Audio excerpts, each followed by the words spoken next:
Hello, everybody, and welcome to the Great America Show. It's great to have you with us on this beautiful day in America. Thank you so much for spending part of your evening with us, as always. Tonight, folks, it's time for Pam Bondi to either decide if she wants to do her job and stay on as Attorney General of the United States, or to take her stuff and move on and go get a job at Fox News and allow somebody else to take that job who's willing to do the job of the Attorney General of the United States, not obstruct, not obfuscate, and not duck when any type of conflict or any type of investigation comes towards her way. Now, House Oversight Chairman James Comer, who I've been extremely hot on the show, I know personally, I think he's a great American. I think he's a great congressman. And I think he's a terrific oversight chairman, is now ramping up his pressure on Pam Bondi, urging that she take decisive action to investigate and invalidate Joe Biden's pardons and executive orders that were signed by his autopen rather than the president himself during his final days in office without knowledge or consent of what was going on. Now, last night we did a huge segment on this, but Comer's coming out today now, ramping up the pressure. He did an interview with our friend John Solomon at Just the News, No Noise. Comer says his committee has done the hard work of exposing how Biden aides wielded presidential powers while the commander-in-chief was allegedly checked out. Comer now wants Attorney General Pam Bondi to take decisive action against this sweeping abuse of executive authority under Joe Biden. Take a listen to Comer. Yes, and I think that the DOJ needs to take this and run. John, we've handed this to Pam Bondi on a silver platter. Yep, we've done all the heavy lifting. We've done the depositions. We've combed through the emails. I mean, this is the hard, tedious work of an investigation. Now it's up to her to bring these people in. If there's anything in the report that's inaccurate, if there's anything in the deposition that we reported that are mischaracterized, now here's your opportunity to try to defend the other position. If not, then the report is 100% accurate and the pardons need to be declared null and void immediately.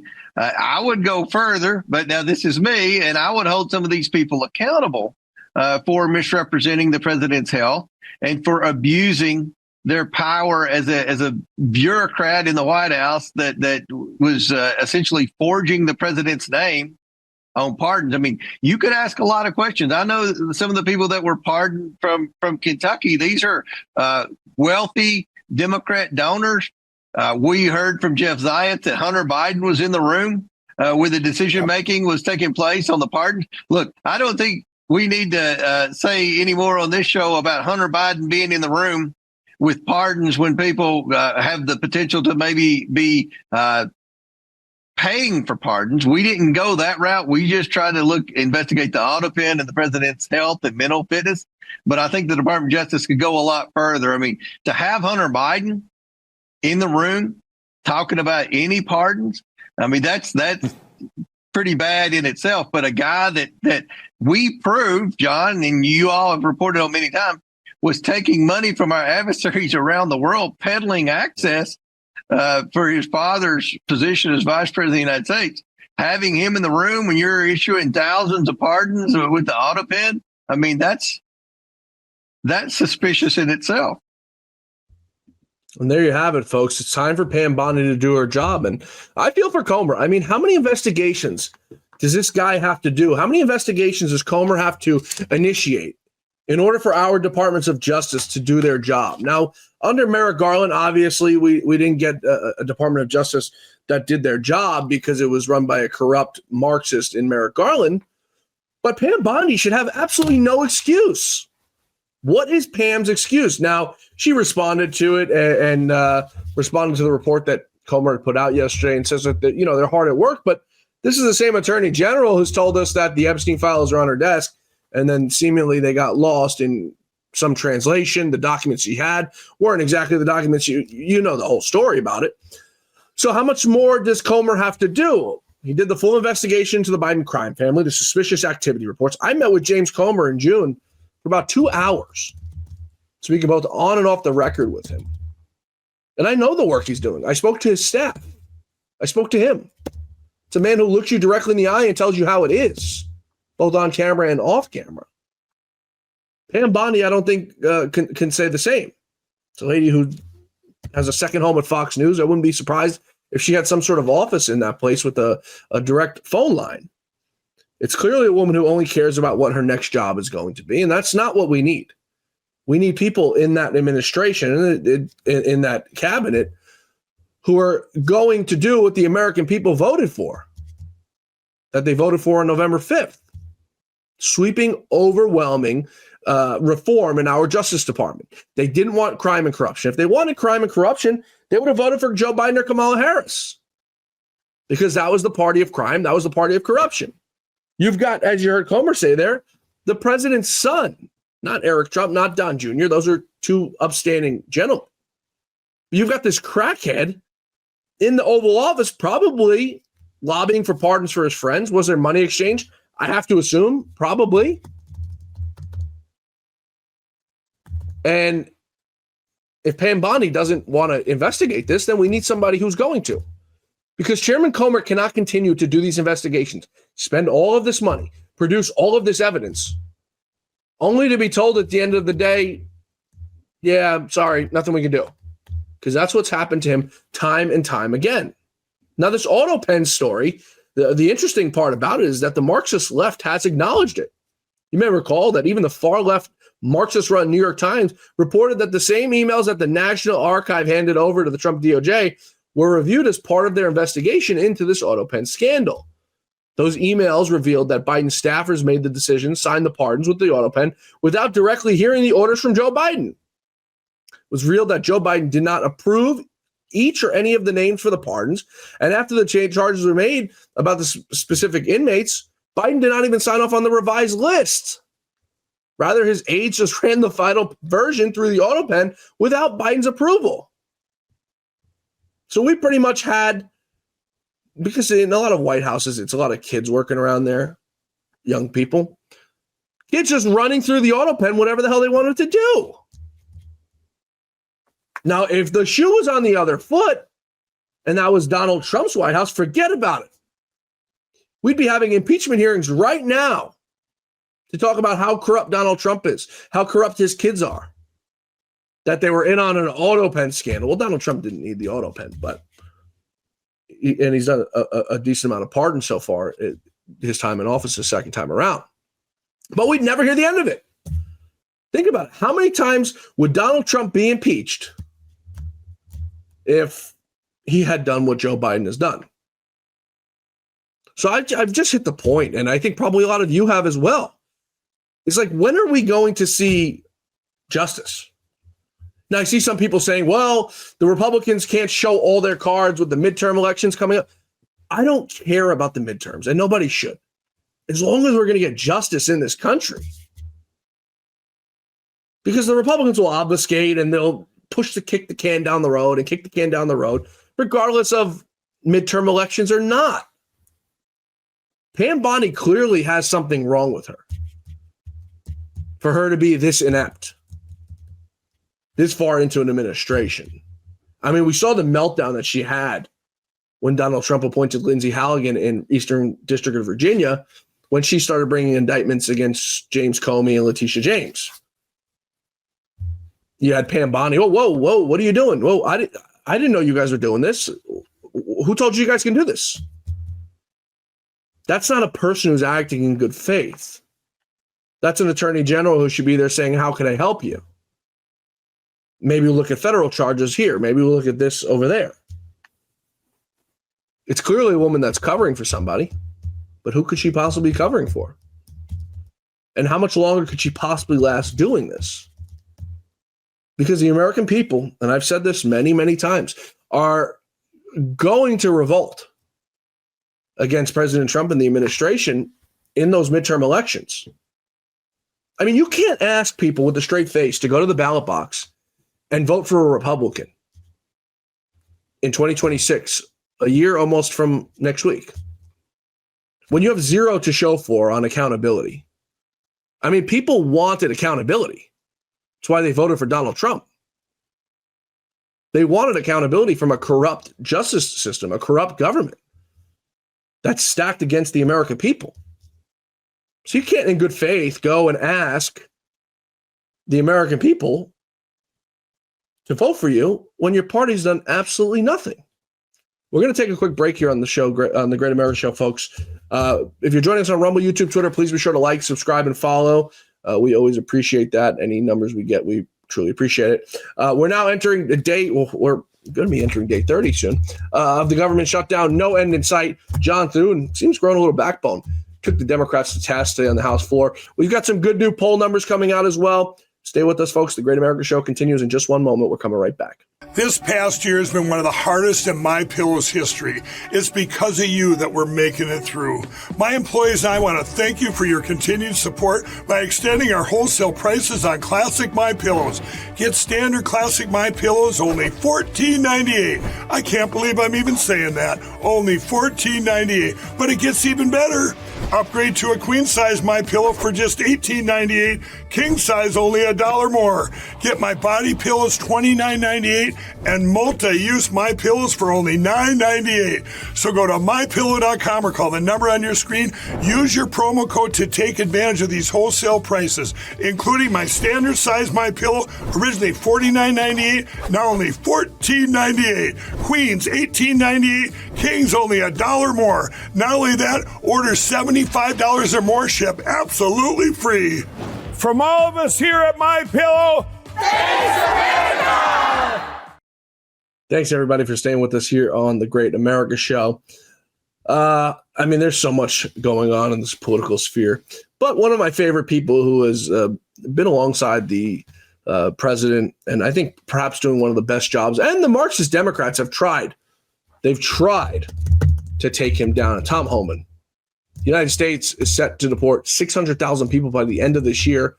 According to Tom Homan, Homan is in charge of delivering President Trump's promise to deport millions of illegal aliens, telling Fox News last night that he's expected to reach that 600,000 by January 20th of 2026, exactly 1 year after President Trump took office.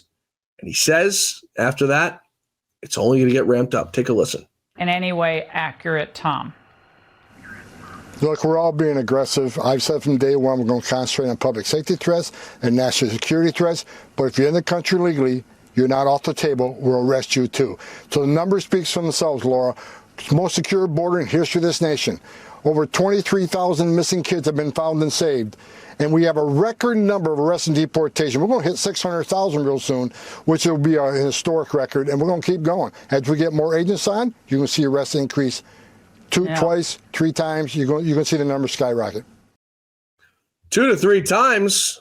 It's a decent amount of people.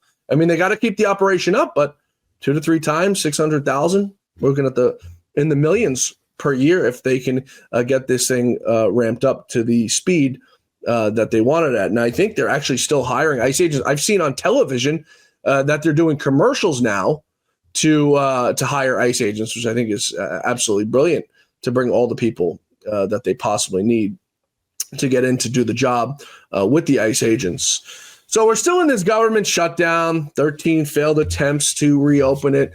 13 failed attempts to pay our members of the military, to pay our air traffic controllers so we can travel and fly safely. And the Democrats just don't care. It's typical of them.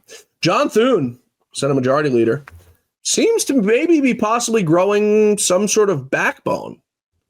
Took to the House floor today, or should I say the Senate floor, to absolutely tear these Marxist Dems apart. Take a listen. Let me just point out, if I might, that we are 29 days into a Democrat shutdown. And the senator from New Mexico was absolutely right. SNAP recipients shouldn't go without food. People should be getting paid in this country. And we've tried to do that 13 times. And you voted no 13 times. This isn't a political game. These are real people's lives that we're talking about. And you all have just figured out, 29 days in, that, there might be some consequences. There are people who run out of money. Yeah, we're 29 days in. And they've done their best to make sure that a lot of these programs are funded. But at some point, the government runs out of money. 13 times people over here voted to fund SNAP. 13 times they voted to fund WIC. my aching back. Finally realized this thing has consequences. Well, you know what? What Democrats are doing here, they're making plans to keep the shutdown going. And they realize, all of a sudden, 29 days in, that this is a real consequence, real life pain for American families. Something that results from their shutdown.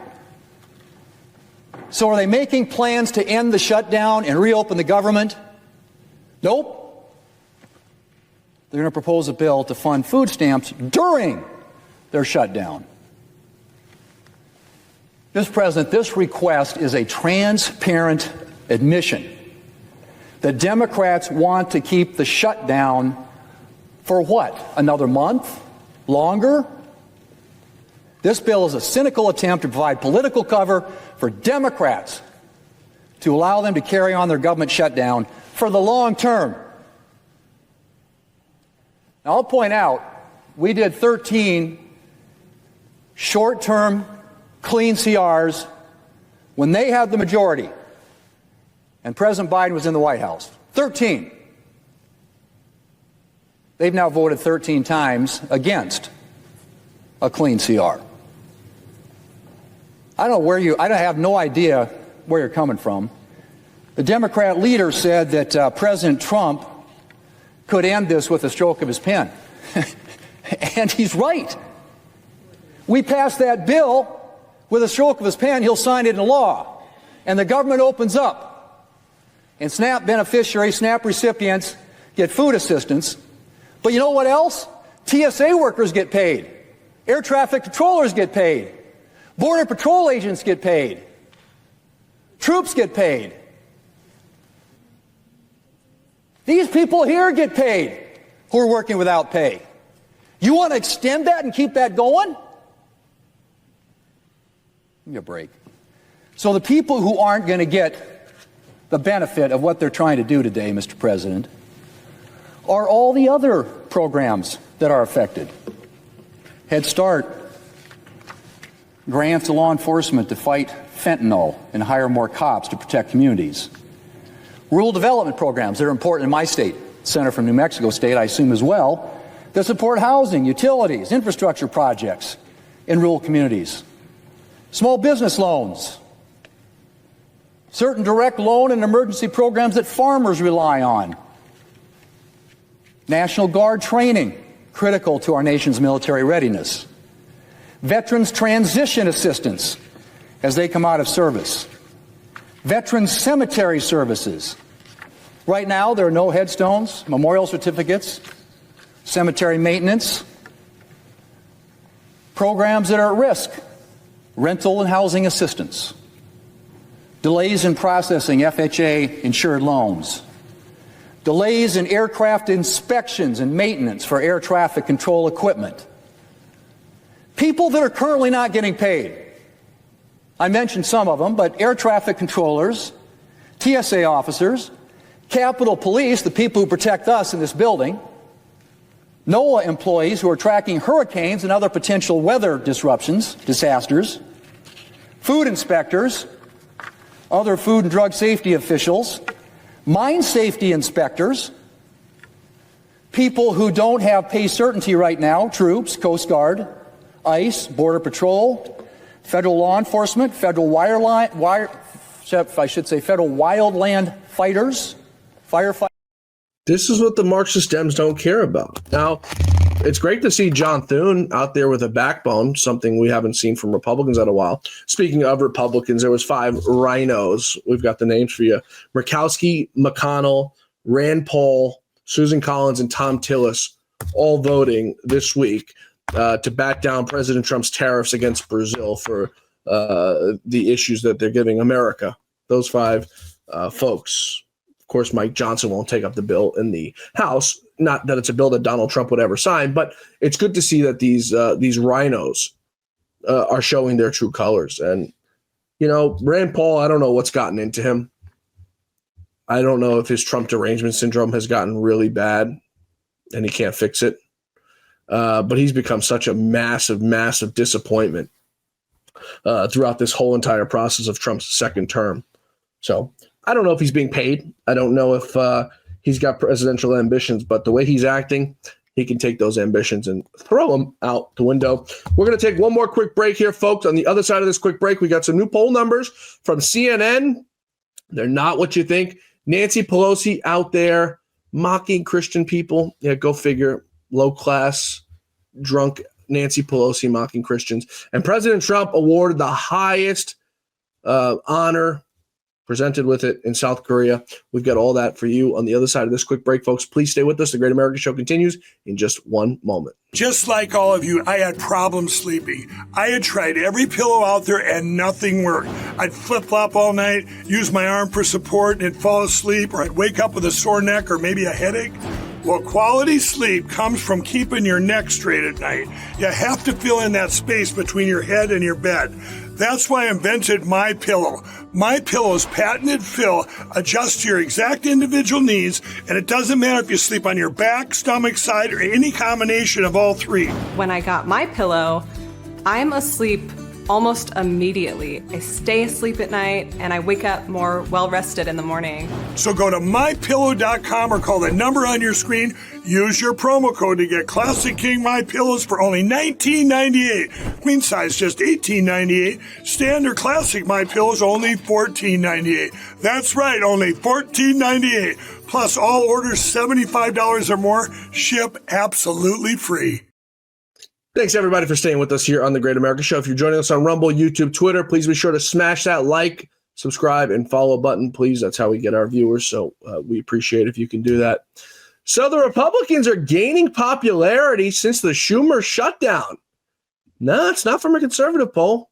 It's from CNN. The analyst Harry we saw the troops. We've talked about air traffic controllers. Not clear their pain while on the shutdown. One thing that might end a shutdown is political pain if parties start to feel that it's hurting them. So let's talk about that, starting with Republicans. How has the shutdown seemed to have affected their political standing? Yeah, you might think, given that the Republicans are in charge of both the House and the Senate, that a government shutdown might actually hurt the Republican brand. But in fact, it hasn't. If anything, it's been helped a little bit. Take a look here, the shift in net popularity versus pre-shutdown.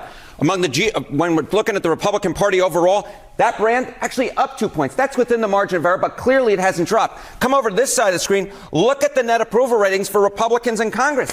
It's actually up 5 points since pre-shutdown. So what we're seeing here is the Republican brand in Congress has actually improved somewhat compared to where we were pre-shutdown, despite the fact that Republicans control. And that's the math that John Thune and Mike Johnson are looking at is, well, hey, why should we give an electorally speaking when our brand has actually improved a little bit?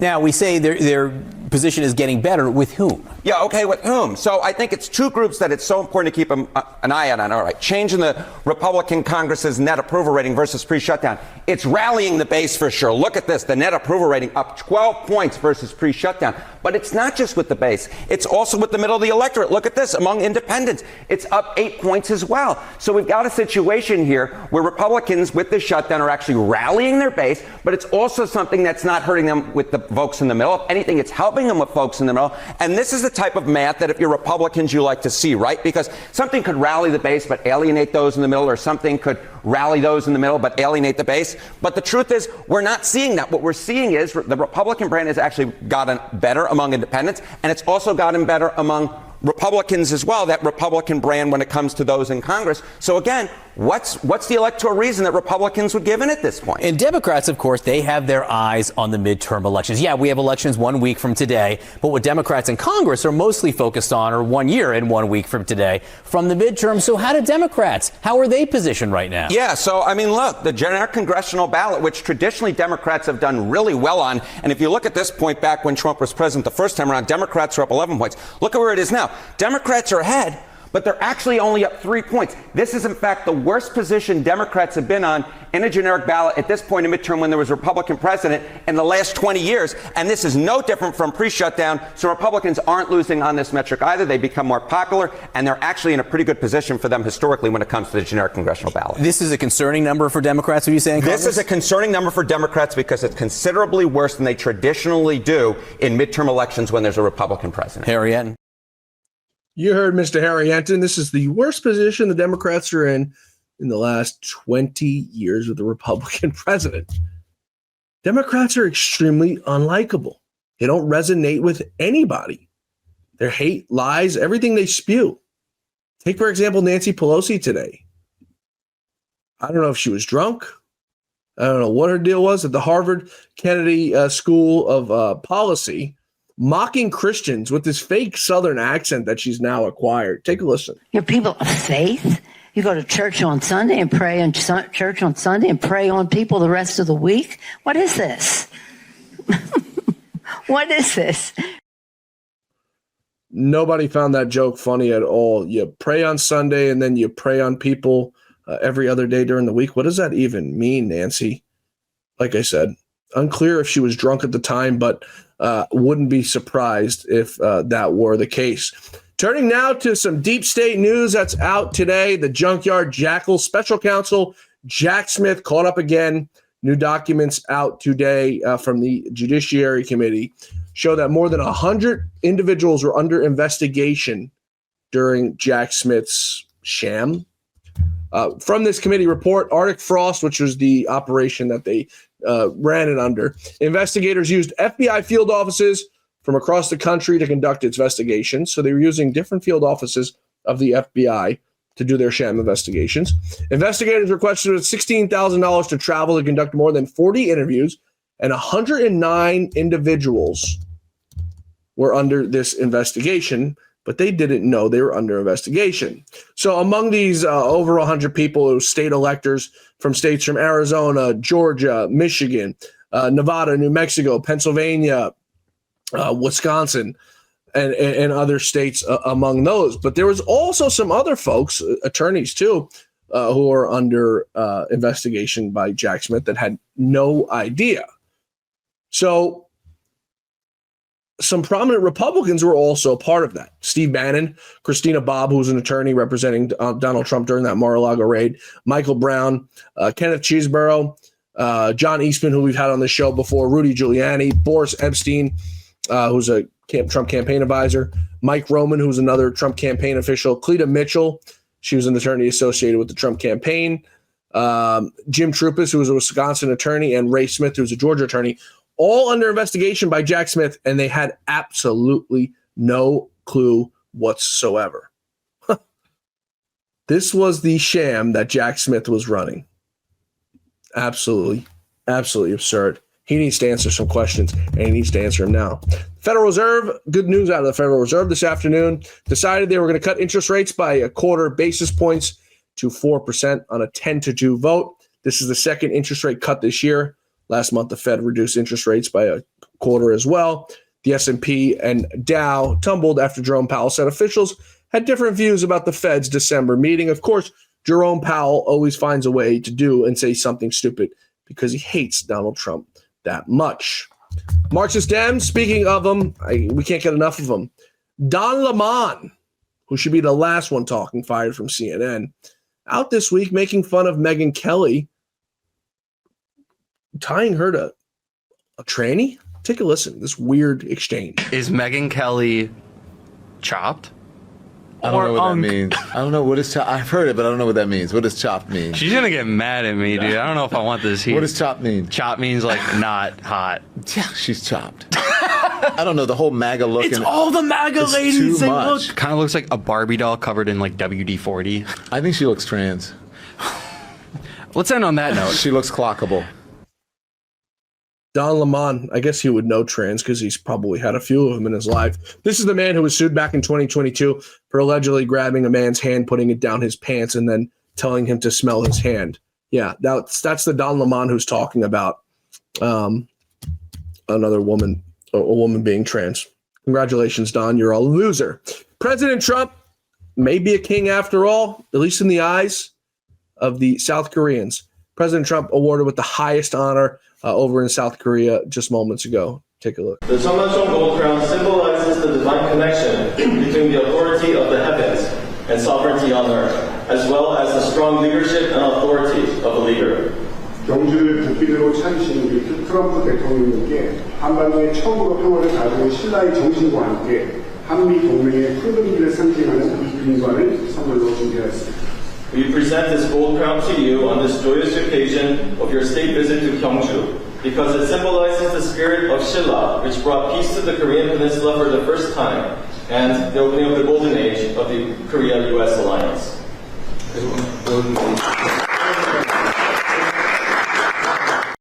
Those of you who are joining us on video for the peace deal that President Trump signed over there, President Trump presented with a gold crown. I think that was South Korea's way of mocking the Marxist Dems and blue-haired liberals who held the No Kings protests here in America. Folks, that's all for us tonight here on The Great America Show. We'll see you back here tomorrow for The Great America Show. Truth, justice, and the American way. Same time, same place, 6 p.m. Eastern time. Rumble, YouTube, Twitter, wherever you guys join us. Please be sure to hit that like, subscribe, and follow button. We'll see you back here tomorrow. Until then, may God bless you. May God bless America. And may God bless the great Lou Dobbs. Have a great night, everybody. We'll see you tomorrow.